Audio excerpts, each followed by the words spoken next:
All right, so today we are going to start our next chapter, chapter number 7, alternating current. ठीक है. So अभी तक जो भी हमने पढ़ा इससे पहले प्रीवियस चैप्टर्स के अंदर we were dealing with the direct current, DC circuit. जो भी इलेक्ट्रिकल सर्किट्स हम देख रहे थे वो किस पर बेस्ड थे? Direct current. और इसलिए हम उन सर्किट्स को क्या बोलते हैं? DC circuit. ठीक है. अब बात करने वाले हैं हम अल्टरनेटिंग करंट की. तो सबसे पहले पॉइंट वही लिखते हैं कि डिफाइन अल्टरनेटिंग करंट या what is AC. Short form होती है अल्टरनेटिंग करंट की एसी.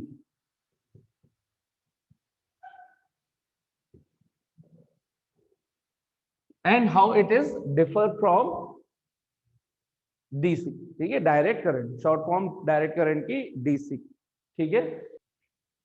सो सबसे पहले बेसिक डिफरेंस देख लें कि अल्टरनेटिंग करंट शॉर्ट के अंदर इसको बोलेंगे हम एसी, और डीसी करंट जिसको हम बोल रहे हैं डायरेक्ट करंट, शॉर्ट में लिखते हैं इसको DC. So what is that mean? एक ऐसी करंट जो टाइम के रेस्पेक्ट में कांस्टेंट बनी रहे और सेम डायरेक्शन के अंदर मूव होती रहे, उसको बोलते हैं डायरेक्ट करंट. लेकिन एक ऐसी करंट जो जिसका मैग्नीट्यूड टाइम के रेस्पेक्ट में कंटिन्यूअसली चेंज होता जाए लेकिन उसकी डायरेक्शन पीरियडिकली चेंज हो, तो ऐसी करंट को हम क्या बोलते हैं? एसी या अल्टरनेटिंग करंट. सो अल्टरनेटिंग करंट को अगर मुझे डिफाइन करना हो तो कैसे कर सकता हूं मैं? एसी को डिफाइन कर रहा हूं मैं, that current whose magnitude changes continuously with time and whose direction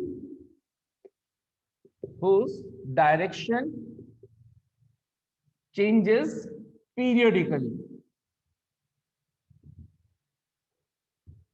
is called alternating current या simply AC. ठीक है.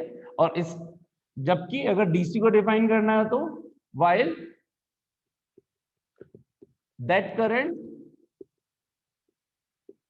whose magnitude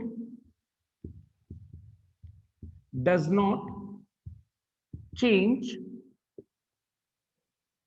with time, magnitude and direction both does not change with time is called direct current या DC current, DC. ठीक है. इसको अगर graphically हमें show करना हो तो हम कैसे शो करेंगे? देखिए. सो ये टाइम और ये करंट आई. तो अगर मैंने ये डायग्राम बना दिया तो आप देख सकते हैं यहां पर this is the parallel to the time axis. इसका मतलब टाइम के रेस्पेक्ट में यहाँ पे 0 सेकेंड है, 1 सेकेंड है, 2 सेकेंड है, 3 सेकेंड है, 4 सेकेंड है. टाइम के रेस्पेक्ट में ये करंट क्या है? कांस्टेंट. तो इस करंट को हम क्या बोलेंगे? डीसी. जबकि अगर कोई करंट कुछ इस तरह की हो जिसका मैग्नीट्यूड भी चेंजेस हो और डायरेक्शन पीरियडिकली चेंज हो, तो ये करंट कैसी बनती है? ये होती है साइनोसॉइडल करंट. इन जनरल किसी भी तरह की हो सकती है, ऐसा कुछ नहीं है ना. जैसे अगर मैं ये बना दूं तो भी इसका मैग्नीट्यूड कंटिन्यूअसली चेंज हो रहा है, डायरेक्शन चेंज हो रही है. कैसे चेंज हो रहा है? अगर ये साइनोसॉइडल फॉर्म में बना रहे हैं हम, यानी कि वेव, साइनोसॉइडल वेव स्ट्रक्चर के अंदर हम ऑल्टरनेटिंग करंट को शो कर रहे हैं, तो इसका मतलब है शुरू में t is equal to 0 second पे करंट मिनिमम थी. मान लिया कि ये t is equal to 1 second है, 1 सेकेंड पर ये मैक्सिमम होगी, शुरू में 0 फिर maximum. t is equal to 2 second पर फिर से 0 हो गई. ये जो कुछ 0 हुआ है वो इस a की डायरेक्शन के अंदर चेंज हुआ है. किधर की तरफ? इस वाली डायरेक्शन मतलब पॉजिटिव एक्स एक्सिस की डायरेक्शन में. फिर इसके बाद जब ये 0 हो गई, 0 से मैक्सिमम, फिर मैक्सिमम से 0 से फिर से ये मैक्सिमम हो रही है लेकिन अपोजिट डायरेक्शन में. एक्स ऊपर की तरफ है पॉजिटिव वाई, नीचे की तरफ है negative y. Positive x axis के अंदर ही ए की डायरेक्शन बढ़ते हुए फिर ये इसने इसकी डायरेक्शन चेंज कर ली किधर, प्लस वाई से माइनस वाई, और फिर ये जीरो से मैक्सिमम हुई और फिर मैक्सिमम से जीरो हुई। तो हर पॉइंट पे इसका मैग्नीट्यूड, करंट का मैग्नीट्यूड क्या है, डिफरेंट डिफरेंट। करंट हमने कौन सी एक्सिस पे शो करी है, वाई एक्सिस पे, तो हर जगह इसका मैग्नीट्यूड डिफरेंट डिफरेंट है। यहाँ पर भी पर्टिकुलर एक वैल्यू पे मैक्सिमम हो जाएगा और जीरो, तो जीरो से मैक्सिमम के बीच में ये कंटिन्यूसली अपनी वैल्यू को चेंज करती रहेगी। इसके अकॉर्डिंग, साइनसोइडल वेव के अकॉर्डिंग हम बोलेंगे कि ये जो करंट है हाफ साइकिल के अंदर, इसको बोलते हैं पॉजिटिव हाफ साइकिल, जो एक्सिस के ऊपर बना रहे हैं यानी कि पॉजिटिव एक्सिस के अलोंग, इसको बोलते हैं पॉजिटिव हाफ साइकिल, इसको बोलते हैं नेगेटिव हाफ साइकिल। लेकिन ये कोई कंपल्सरी नहीं है कि साइनोसॉइडल फॉर्मेट ही हो, ये भी ये फॉर्मेट है, ये है ट्रायंगुलर वेव, इसमें भी करंट क्या हो रही है, जीरो से मैक्सिमम, मैक्सिमम से जीरो, ये इसकी पॉजिटिव हाफ साइकिल, ये इसकी नेगेटिव हाफ साइकिल। तो शेप से मतलब नहीं है, बाकी इन जनरल जो नेचर आता है वो आता है साइनोसॉइडल, इसलिए हम इसको जनरली इस तरीके से ही रिप्रेजेंट करते हैं। So this is called AC, alternate current, ठीक है। और जब हम ऑल्टरनेट करंट से रिलेटेड ऐसा सर्किट जिसके अंदर वेरिएबल पोटेंशियल डिफरेंस अप्लाई किया जाए, जो डायरेक्ट करंट थे उसके अंदर मेन जो बैटरी लगाते हैं वो क्या प्रोवाइड कर रही है, डायरेक्ट करंट। तो वो जो सोर्स था वो भी क्या था, बिना चेंज होने वाला, तो पोटेंशियल डिफरेंस मेंटेन था। इसके अंदर अगर हम वेरिएबल पोटेंशियल डिफरेंस, जो खुद पोटेंशियल डिफरेंस खुद वेरी कर रहा हो, उसको बोलते हैं अल्टरनेट वोल्टेज। जैसे अल्टरनेट करंट है वैसे ही ऐसा वोल्टेज या ऐसा पोटेंशियल डिफरेंस या ऐसा ईएमएफ जो अपनी वैल्यू को जीरो से मैक्सिमम, मैक्सिमम से जीरो यानी कि मैग्नीट्यूड और डायरेक्शन वाइज चेंज कर रहा हो, ठीक ऐसा ही डायग्राम हम बना देंगे। आई की जगह क्या लिख दें, वी, तो उसको हम बोल देंगे अल्टरनेट वोल्टेज, ठीक है। जनरली उसको लिखते हैं हम, इसको जैसे लिख रहे हैं, ये वाली करंट है एसी, इसको लिखा डीसी। ऐसे ही अगर मैं ये वोल्टेज के लिए बना रहा हूं, वी के लिए या ईएमएफ के लिए, तो इसको लिखेंगे एसी वोल्टेज। एक्चुअल में जो वर्डिंग एसी है, it self denote alternate current, तो होना एक्चुअल में क्या चाहिए था, एवी, ठीक है। लेकिन अब ये सदियों से चीजें चली आ रही है ऑल्टरनेट करंट, तो ऑल्टरनेट करंट को भी जनरली हम क्या बोल देते हैं, एसी करंट। एसी करंट में see it self denotes current, लेकिन आम बोलचाल की भाषा में ए करंट अब नहीं बोल पाते, तो जनरली हमने क्या प्रोनाउंस करना चालू कर दिया, हमने मतलब पहले से चला आ रहा है कि हाँ भाई कौन सी करंट की बात कर रहे हो, हम एसी करंट की बात करें, तो वरना एक्चुअल वर्ड क्या था, हम एसी की बात कर रहे हैं। क्या बोलने में आया गया, we are talking about the AC current, either it should be we are talking about AC or it should be we are talking about alternate current। लेकिन alternate current एक्चुअली बोला जाए तो लॉजिकली रॉन्ग है, लेकिन जो practical life के अंदर हम ले लेते हैं, ठीक वैसे जैसे हम पूछते हैं कि आपका वेट कितना है, तो आप आंसर देते हैं किसमें, केजी में। तो एक्चुअल वेट क्या होता है, फोर्स, न्यूटन में है या फिर केजीएफ, चैप्टर नंबर 1, 2 नहीं, केजीएफ किलोग्राम फोर्स है ना, कि हमारा वेट 50 केजीएफ है, लेकिन वो एफ को हम बाय डिफॉल्ट हटा देते हैं, 50 केजी वेट है, 60 केजी वेट है, 80 केजी वेट, तो ये कुछ थोड़ी सी इनके अंदर कॉन्ट्राडिक्टरी होती है। तो अब हम इसको थ्रू आउट हम भी एसी वोल्टेज ही बोलेंगे, गलत है लेकिन बोलेंगे, कोई दिक्कत नहीं, ठीक है, दिक्कत वाली बात नहीं। लिखने में भी कोई गलती नहीं है साहब, कोई इसको एक्सेप्ट कर लिया गया है कि हाँ ठीक है भाई, बस एक बार बता दो आप कि इसका मतलब क्या होता है, ताकि लोगों को टेंशन ना हो, ठीक है साहब बता दिया। तो ये हो गया आपका एसी वोल्टेज, है ना, एक्चुअल में एवी। तो जब किसी सर्किट के अलोंग बैटरी लगाते थे तो वो प्रोवाइड करता था डीसी। तो बैटरी जनरली क्या मानी जाती है, डायरेक्ट करंट प्रोवाइडिंग सोर्स, लेकिन बैटरी की जगह अगर वेरिएबल ईएमएफ सोर्स लगाया जाए तो उसको बोलते हैं एसी वोल्टेज सोर्स, और उसका सिंबल ही ये होता है, this is the symbol of AC source. Battery का सिंबल होता है ये कुछ इस तरीके से, प्लस माइनस प्लस माइनस। इसमें हम प्लस माइनस नहीं लिखते, क्यों नहीं लिखते, हाफ साइकिल में पॉजिटिव हो रहा है, हाफ साइकिल में नेगेटिव हो रहा है, फिर हाफ साइकिल में पॉजिटिव हो जाएगा, फिर हाफ साइकिल में नेगेटिव हो जाएगा, इसलिए हम नहीं लिखते इसमें। इन जनरल बहुत सी जगह पे जब इन जनरल बोल देते हैं कि ठीक है हम स्टार्टिंग इधर से कर रहे हैं, फर्स्ट स्टार्टिंग पॉजिटिव इधर है, फिर इसके बाद ये साइनसोइडली चेंज होता रहेगा, वो एक अलग बात। जनरल सिंबल है ये किसके लिए? ईएमएफ सोर्स के लिए। कौन सा EMF source? AC EMF source. तो ये एसी ईएमएफ सोर्स का मतलब है कि एक ऐसा वोल्टेज सोर्स जो सर्किट के में अंदर क्या प्रोवाइड कराएगा? एसी ऑल्टरनेट करंट, उसको बोलते हैं हम क्या? ईएमएफ, एसी ईएमएफ सोर्स या एसी वोल्टेज सोर्स। ठीक है, तो सिंबल भी आप लोगों को पता रहना चाहिए जो हम यूज करने वाले हैं इसमें। तो ये तो होगी साहब इसकी डेफिनेशन किसकी? ऑल्टरनेट करंट की और इसकी। तो लेट्स टॉक अबाउट इसका एक्सप्रेशन। इसका जनरल एक्सप्रेशन हमें क्या ध्यान रखना है, तो वो भी डायरेक्ट ही है। एक्सप्रेशन ऑफ एसी करंट या सिंपली एसी। और अब अगर एनसीईआरटी की तरह से इस टॉपिक को रीड करोगे तो ये टॉपिक आपका आता है कि AC voltage applied to AC voltage applied to a resistor,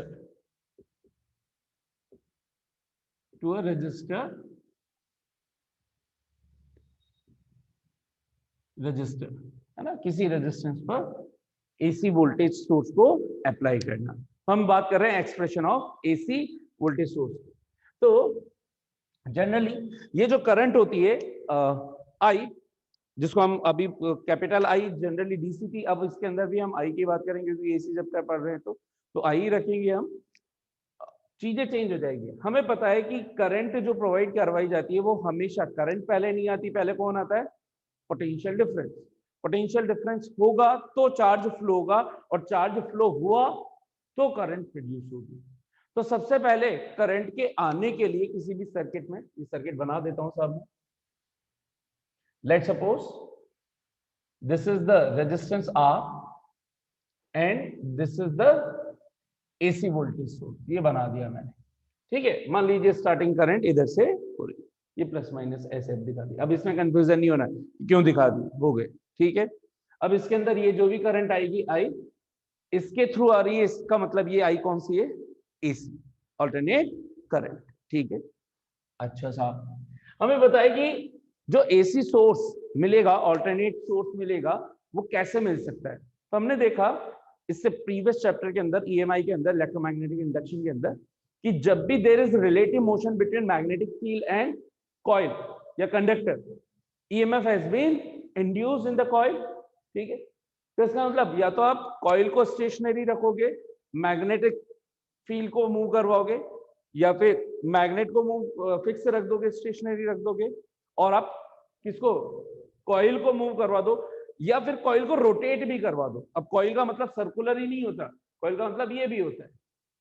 ठीक है, ये मैंने दो मैग्नेट लिए नॉर्थ और साउथ, तो यहां अगर मैंने मैग्नेटिक फील्ड फिक्स कर दिया और इस कॉइल को रोटेट कराऊंगा, तो देखिए अभी इसके अंदर जब मैंने इस तरह का प्लेन रख रखा है, जैसा मेरा हैंड दिख रहा है, और सामने इधर और इधर दो मैग्नेट रख रखे, तो अभी इसमें से पास होने वाला मैग्नेटिक फ्लक्स कितना चल रहा है? 0। क्यों चल रहा है? क्योंकि इसका एरिया वेक्टर ऐसे मार्कर का जो डायरेक्शन है, जबकि मैग्नेटिक फील्ड आई कैप में, एरिया वेक्टर प्लस के कैप में, तो बी डॉट ए 0 हो गया 90 डिग्री होने से, क्योंकि प्लेन है। तो जब भी किसी कॉइल का एरिया मैग्नेटिक फील्ड के पैरेलल रखा हो, यानी कि उसका एरिया वेक्टर 90 डिग्री बना रहा हो, तो मैग्नेटिक फ्लक्स कितना होगा? 0। जैसे मैं रोटेट कराना स्टार्ट करूंगा, इसमें से क्या होगा? मैग्नेटिक फ्लक्स पास होना स्टार्ट हो जाएगा, 0 से 1 2 3 4। एक वैल्यू ऐसी आएगी जब ये प्लेन, ये जो कॉइल थी वो इस तरह से कॉइल का प्लेन परपेंडिकुलर हो जाएगा। परपेंडिकुलर होने का मतलब है कि ये जो इसका एरिया वेक्टर है, it will become the parallel to the magnetic field. इस टाइम पे मैग्नेटिक फ्लक्स मैक्सिमम पास कर रहा होगा। तो देखिए, ध्यान से देखिएगा, ये इसको मैंने इस तरीके से रोटेट कराया हाफ। अभी हाफ रोटेशन में 0 टू मैक्सिमम हो चुका है।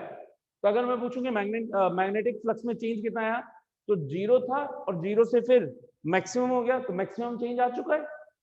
मैक्सिमम चेंज आ चुका है तो जो भी ईएमएफ इंड्यूस हुआ हाफ रोटेशन में, वो भी मैक्सिमम होगा। लेकिन अगर व्हाट इफ इसको मैं बंद करना, मतलब इसको रोटेशन कंटिन्यूएशन में कराता रहूं, तो अभी ये हाफ रोटेशन हुआ और अब मैं फिर से इसको ऐसे करवा रहा हूं, फिर से क्या हो जाएगा, मैक्सिमम से 0 हो जाएगा।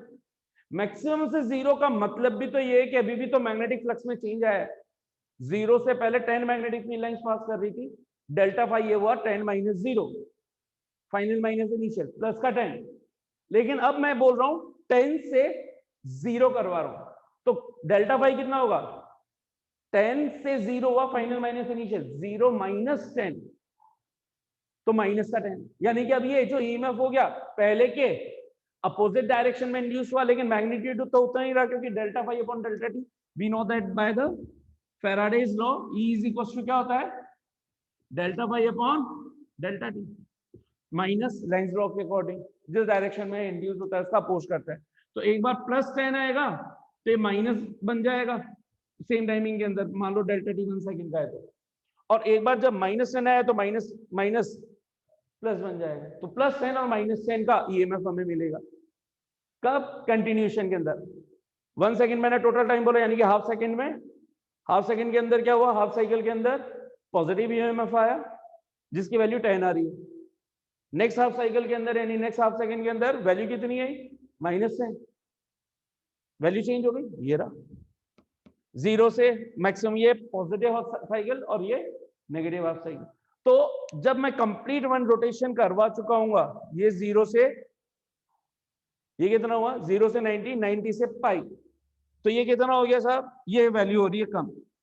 फिर मैं इसको और वापस रोटेट कराऊंगा तो फिर बढ़ेगी, कुछ इस तरीके से बढ़ती जाएगी अपोजिट डायरेक्शन के अंदर। मान लो अब इसको मैं ऐसे और ऐसे रोटेट करवाना चालू कर दूं तो भी यहाँ पे मैग्नेटिक फ्लक्स में चेंज आते जाएंगे। तो दैट इज द केस, ठीक है, समझ में आती है बात।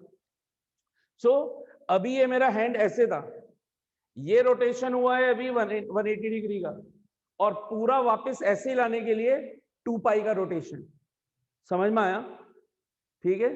तो पहले वैल्यू बढ़ी यहां तक 90 डिग्री तक, 90 से ये 90 तक बढ़ी, 90 से कम हुई, वापस 0 हुई, 0 के बाद वापस से अब मैं अपोजिट डायरेक्शन में कर रहा हूं। तो जब हम एसी जनरेटर पढ़ेंगे तो देखेंगे इसके अंदर करंट की डायरेक्शन रिवर्स मार जाती है, ठीक है, क्योंकि ये आर्म और ये आर्म, इसको अगर मैं पी क्यू बोल दूं, इसको आर एस बोल दूं, तो आर एस इधर आ चुकी है और अब इधर कराऊंगा तो आर एस वापस उधर जा रही है, तो करंट अपनी पूरी डायरेक्शन का रिवर्स मार जाएगी और फिर वापस मैक्सिमम होगी, मैक्सिमम से 0 होगी, कुछ इस तरह का कॉन्सेप्ट चलता है। तो अभी इसको हम डायरेक्टली लिख देते हैं, हमें इतना तो समझ में आता ही है प्रीवियस चैप्टर की नॉलेज से कि whenever there is the rotation of coil with respect to magnetic field, some EMF is induced which is given by E is equals to, हमने ये भी कर रखा है, E naught sin omega t। तो ये EMF अगर E है तो इसकी ये वैल्यू कितनी चल रही है, E naught sin omega t, where E naught is called its peak value or maximum value, maximum value।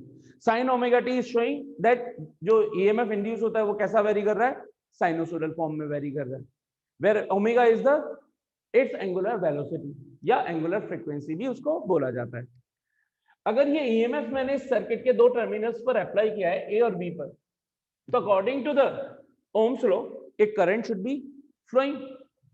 How much this should be the current, I is equals to E upon R, V is equals to I R से I is equals to V upon R, तो I is equals to E upon R। Apply कर दो ये इसका, ये first से substitute कर दो, E not sine omega T upon R। तो ये जो E नॉट अपॉन R आया है इसको हमने नेक्स्ट लाइन में बोल दिया I नॉट, क्योंकि रेजिस्टेंस तो चेंज हो नहीं रहा और E नॉट भी इसकी एक फिक्स वैल्यू है, कांस्टेंट वैल्यू है, ये भी कम ज्यादा होगी नहीं, ये इसका और क्या भी कहलाता है, ईएमएफ का एम्पलीट्यूड, ठीक है। तो ये हो गया I naught sine omega t, equation number 2, where I naught is equal to E naught upon R and it is called its peak value of. अच्छा, यहां से क्लियरली ये समझ में आ रहा है आपको, I is equal to I naught, ये तो फिक्स है, साइन ओमेगा टी, इसका मतलब ये जो करंट फ्लो हो रही है वो कैसी हो रही होगी, साइनोसोइडल, यानी कि चेंज हो रही है, वेरी हो रही है, इसलिए हम इसको क्या बोलते हैं, ऑल्टरनेट करंट। तो ये जो एक्सप्रेशन आई का मिला है, दिस इज कॉल्ड द, जो हमने हेडिंग लिखा, expression of AC current. Alternate current का एक्सप्रेशन क्या हो गया, I is equals to I not sine omega t, where I not is E not upon R। E not खुद fix है, maximum value change नहीं हो सकती, ठीक है। हमने पढ़ रखा था E नॉट की वैल्यू NB अपॉन ओमेगा, ठीक है। तो क्या हो जाएगा, E नॉट अपॉन R, ये भी एक फिक्स वैल्यू रहेगी हमेशा। तो ये इसकी और फिक्स है, और मैक्सिमम वैल्यू थी, क्योंकि ये मैक्सिमम के रेस्पेक्ट में है, R चेंज हो नहीं रहा पूरे सर्किट का। E not upon R peak value of क्या, AC करेंगे, या इसी को क्या बोल देते हैं, मैक्सिमम वैल्यू ऑफ AC करेंगे। And this is also called as amplitude of AC या AC करंट। एम्पलीट्यूड का मतलब क्या है, ये वाली वैल्यू किसी भी एक डायरेक्शन की, चाहे इसको ले चाहे इसको लो। ये जो मैक्सिमम डिस्प्लेसमेंट होता है, डिस्प्लेसमेंट की टर्म्स में बात करूं, किसी वेव का, अगर वेव नीचे शो करते हैं हम, तो ये अगर एक वेव है, so ये वेव, ये y एक्सिस, ये x axis, y is showing the displacement, then ये इसका इस जगह पर, इस x एक्सिस के इस पॉइंट पर y की वैल्यू इतनी, तो ये इसका वन ऑफ द डिस्प्लेसमेंट, ये second displacement, third displacement, fourth displacement. एक वैल्यू ऐसी आएगी जहां पर x के लिए एक ऐसी वैल्यू आएगी जहां पर y की मैक्सिमम वैल्यू होगी, बाकी सभी वैल्यूज y की इससे छोटी होंगी।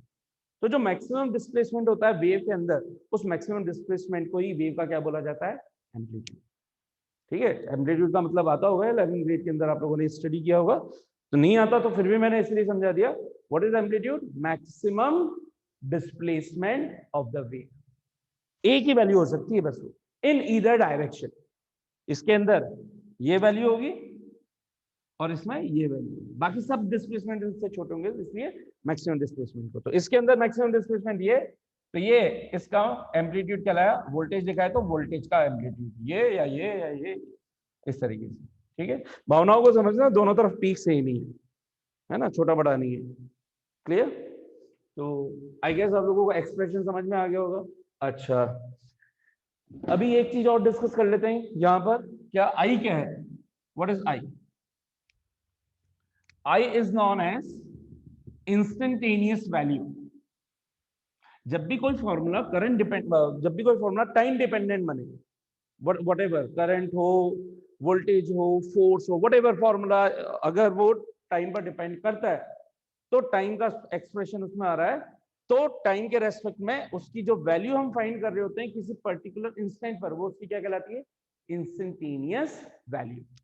तो आई क्या है यहां पर, clearly I is depending on the t, time पर डिपेंड कर रहा है, so I is known as instantaneous value of AC at any instant T.